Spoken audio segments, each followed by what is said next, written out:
Hello guys, তো আজকে আমি গেছিলাম একটা নিমন্ত্রণ বাড়িতে। এটা ছিল চণ্ডী পুজোর খাওয়া দাওয়া। তো এখানে আমাকে প্রথমে গ্লাস থালা দিয়ে দিয়েছে, আর আমার সময় কেন জানি না হচ্ছিল বারবার কেড়ে নিয়ে তারপর আবার দিচ্ছে।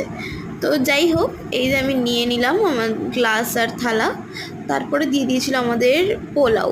আমি না পোলাও সচরাচর খাই না, আর পোলাও আমি খাই না কারণ পোলাওটা না আমার খুব মিষ্টি মিষ্টি লাগে।